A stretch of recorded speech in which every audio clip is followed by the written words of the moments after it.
بسم اللہ الرحمن الرحیم۔ السلام علیکم دوستو اللہ تعالیٰ نے جتنی بھی عبادت بنائی ہیں ان کے روحانی کے ساتھ ساتھ جسمانی فوائد بھی ہیں۔ روزے رکھنے سے انسانی جسم پر کیا اثرات ہوتے ہیں، آج ہم اس بارے میں بحث کرتے ہیں، جس کا جاننا ہر مسلمان کے لیے ضروری ہے۔ رمضان شریف کے 30 روزے رکھنے سے ہمارے جسم پر بہت اچھے اثرات مرتب ہوتے ہیں۔ جاپانی سائنسدان یوشی نیوری اوشیومی کو 2016 میں میڈیسن پر نوبل پرائز دیا گیا۔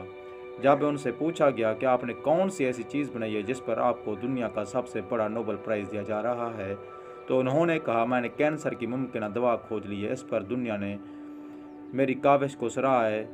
جب ان سے پوچھا گیا کہ کون سی دوائی، انہوں نے کہا، میں نے دوائی نہیں بلکہ کینسر سے بچاؤ کا طریقہ ایجاد کیا ہے۔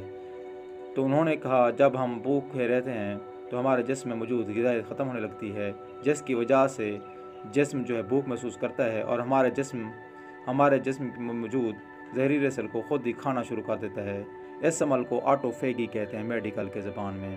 انہوں نے کہا، جب بیمار سیل بھوک کی وجہ سے ختم ہو جاتے ہیں تو ہمارے جسم میں کینسر کا خطرہ ٹل جاتا ہے، اور اگر خدا نخواستہ تھوڑا بہت کینسر شروع ہو رہا ہو وہ بھی ختم ہو